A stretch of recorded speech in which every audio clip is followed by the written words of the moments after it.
Hello, everyone. I'm Derek L. Mitchell, and thank you for joining me today. As you can see, it is not Friday.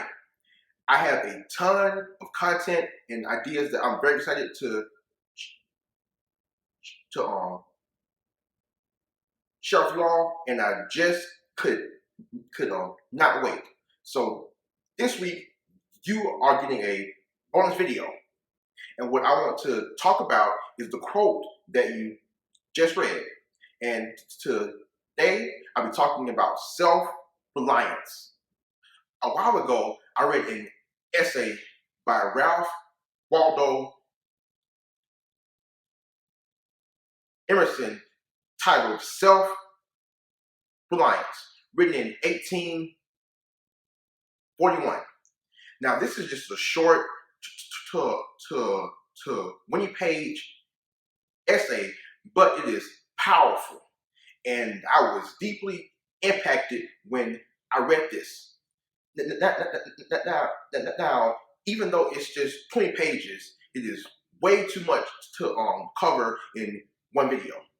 So I'm going to split this up over a 4 or 5-part series to go into as much detail as this document really deserves.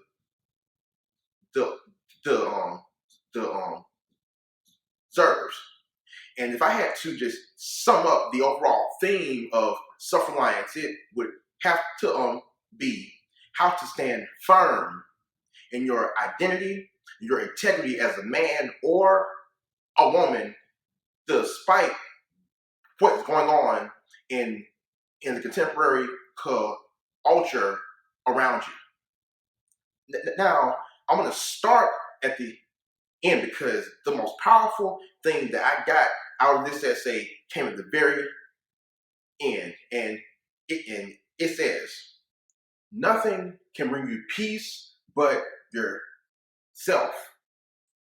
Nothing can bring you peace but the triumph of principles.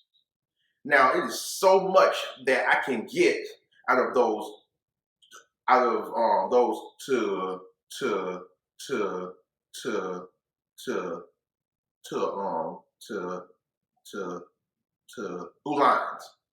But I want to focus on just 2 points that I put out there.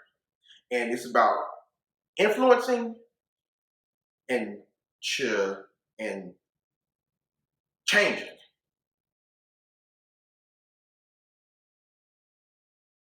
Now, even though this document was written in 1841, I believe it's more relevant today than it was when it was written. In this world and culture of mass influencers and the influence axis, the idea of self-reliance, I think, is somewhat lost on most people or completely unheard of at all. What does that mean? Let me ask you, who are you? Do you know who you are? Do you know why you are the way you are and who you are right now? Are you simply a compilation of all the trends that you assimilate to and consume? Or is your identity and who you are a product of thorough and uncomfortable and detailed self-examination and personal development? Or were you just told who you should and could be? Now, the first line of this quote says, nothing can bring you peace but yourself. Now, I think that peace is also a concept that is lost on this culture right now. I believe we look for temporary joy and happiness in different things. And peace and happiness are very different things. And I believe that we look for joy and happiness by assimilating to what the culture is at that moment.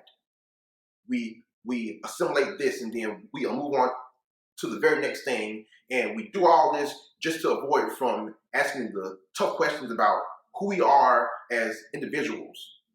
What would you be absent all of the trends and influences that are pounding on you and that you are taking in every single day?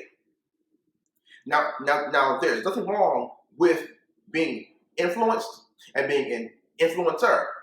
I'm influenced every day by things that I read, hear, and I also and I also influence as well by what I write and what I speak. But the influences should only be an accessory, an accompaniment to your true identity as a person. It should be the core of who you are, how you are, what you believe, and how you live. Now, the second line is saying, nothing can bring you peace but the triumph of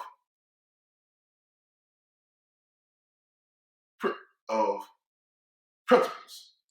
Now, when you put those two lines together, I believe that it's challenging us to ask who we are, what do we value, and what are our principles.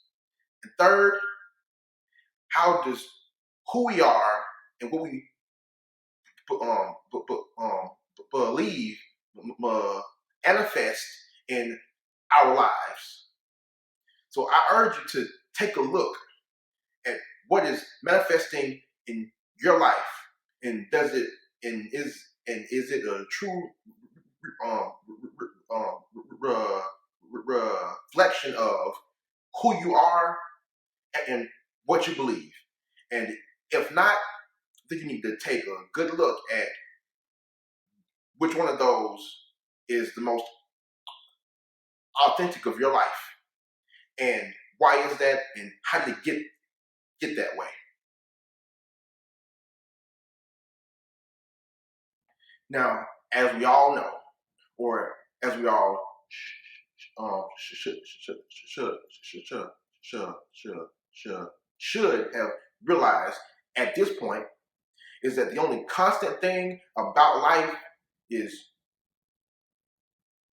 change.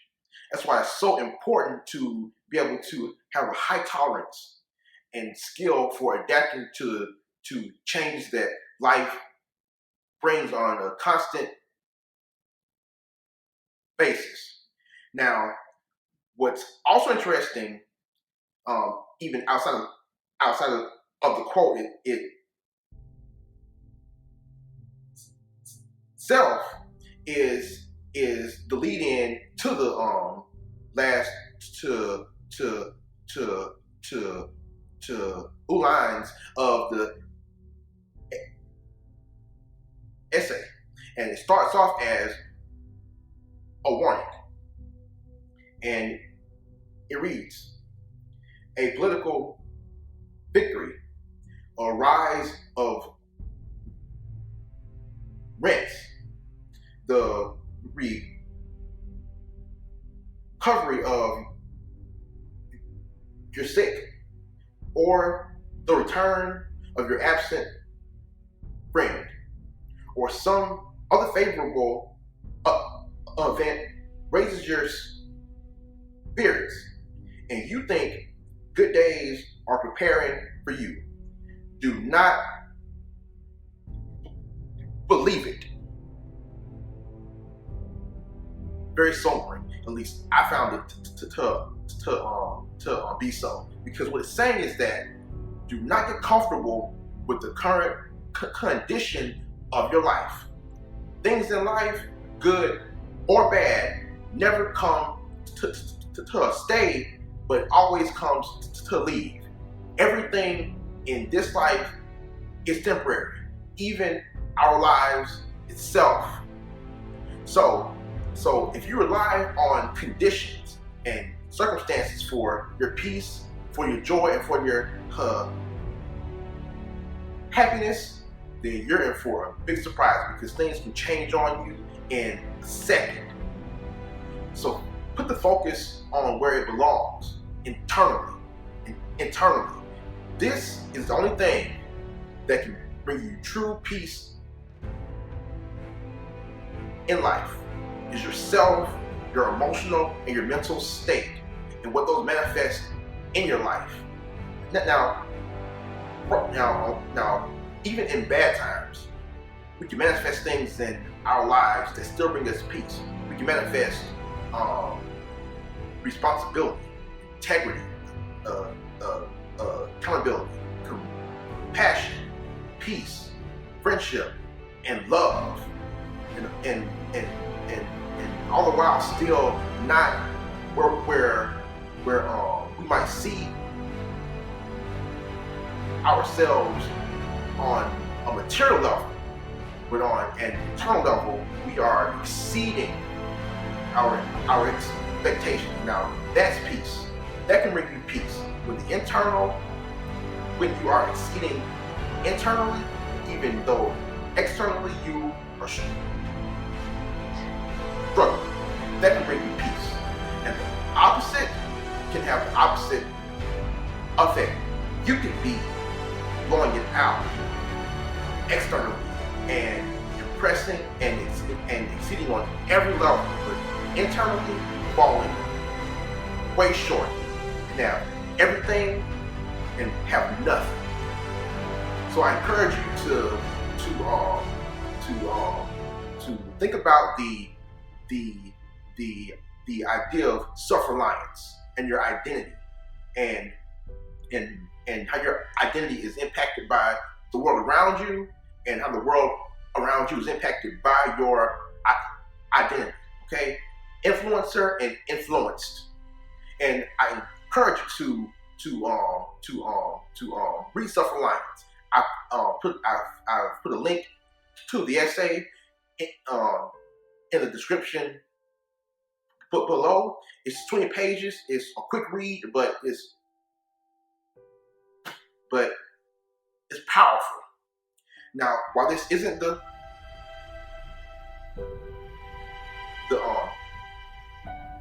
Feel Factory, I'm gonna end it the exact same way and encourage you to conquer fear, claim